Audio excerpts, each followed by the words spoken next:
আসসালামু আলাইকুম দর্শক, সবাইকে আমন্ত্রণ জানাচ্ছি বাংলা ভিউর লাইভে। আপনাদের সাথে আমি আছি নাজাত আহমদ প্রকাশিত, আমার সাথে ক্যামেরা আছেন আহমেদ বিকাশ।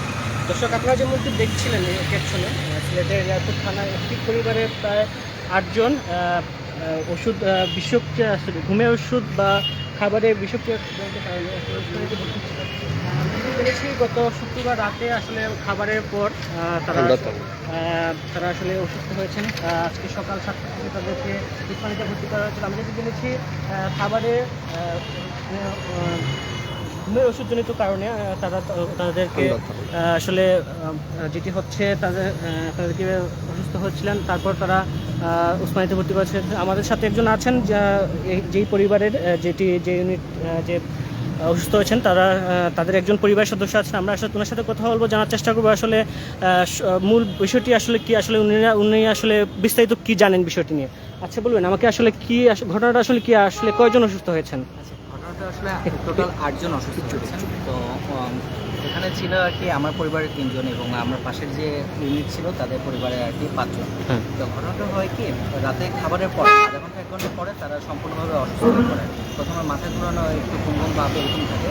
তো স্বাভাবিকভাবে আমি কদিন গরম বেশি পড়ছিল এটা মনে করছি তারা এই জন্য অসুস্থ হয়ে গেছে। সেই জন্য আমি আর কি তাদেরকে স্বাভাবিক আর কি যেভাবে মাথায় পানি দেওয়া এই জিনিসগুলো করছি।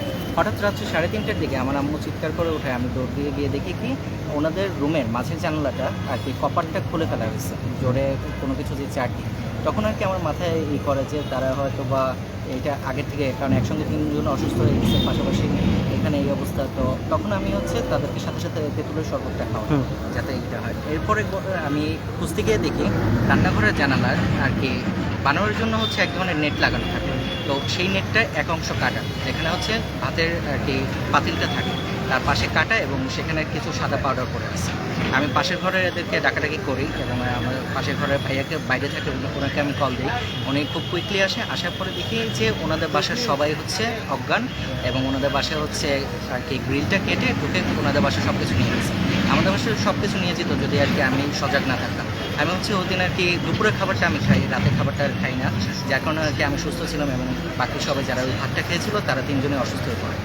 আচ্ছা, টোটাল কতজন বাসার অসুস্থ 2 ইউনিটের? আমার পাশে 3জন এবং পাশে 5জন, টোটাল 8জন অসুস্থ। ওনাদের এখন কি অবস্থা আছে? এখন ওনাদের মোটামুটি সেন্স আসছে, কিন্তু ওনারা স্থির না। ওনারা চলাফেরার সময় এখনও সমস্যা হচ্ছে, স্থির হতে পারতেছে না এবং শর্ট টাইম মেমোরি লসের মতো একটা ব্যাপার আর কি এক জিনিসই রিপিট করতেছে। এখন আগের থেকে অনেকটা ভালো অবস্থা। ওনাদেরকে ডাক্তার কি বলেছে? ডাক্তার বলছেন এখন আশঙ্কা মুক্ত, তাও একবার ডোপ টেস্ট করার মাধ্যমে আর কি কোন ধরনের বিষক্রিয়া এটা ঘটেছে সেটা আর কি কালকে সকালে টেস্ট করে দেখবে। আচ্ছা, আপনারা কি প্রাথমিক কি ধারণা করছেন? কেউ কি ইচ্ছাকৃত দিয়েছে না চুরির জন্য দিয়েছে? এটা চুরির জন্য কেউ কিছুদিন ধরে লক্ষ্য করে তারপরে এই কাজটা করেছে। না আমরা তো কখন রান্না করা হবে না হবে বা রান্নাঘরে জানালা কখন খোলা থাকবে এটা জানার কথা না। কেউ হয়তো বা আগে থেকে এটা প্ল্যান করে। আচ্ছা, এই ক্ষেত্রে কি আপনারা আইনের সহায়তা নিয়েছেন বা আইনের অভিযোগ দিয়েছেন কিনা?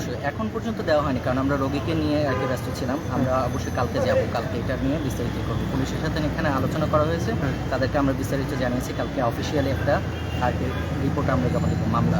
আচ্ছা, আপনি প্রাথমিকভাবে কত টাকা ক্ষয়ক্ষতি হয়েছে বা কতটা চুরি হয়েছে? আমার বাসায় কোনো কিছু হতে পারেনি, কিন্তু পাশের বাসায় ওনাদের সবগুলো মোবাইল এবং এখন পর্যন্ত হিসাব করা হয়নি। রোগীকে নিয়ে টানা হেঁচড়া করা হচ্ছে, কিন্তু তাদের বেশ মূল্যবান জিনিসপত্র আলমারি থেকে আর কি এবং সার্টিফিকেট টার্টিফিকেট সহ অনেক কিছু আর কি নিয়ে যাওয়া হয়েছে তাদের এখানে। ধন্যবাদ।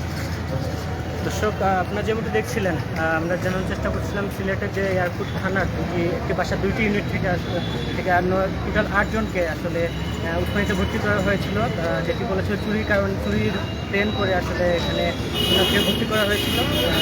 চুরির ওনাকে ঘুমের ওষুধ দেওয়া হয়েছিল, সেক্ষেত্রে ওনারা এখন উসমানি থেকে চলে গেছেন। আগামীতে তারা আইনের আওতায় নেবেন, মামলা করবেন এমনকি জানিয়েছেন ওনার।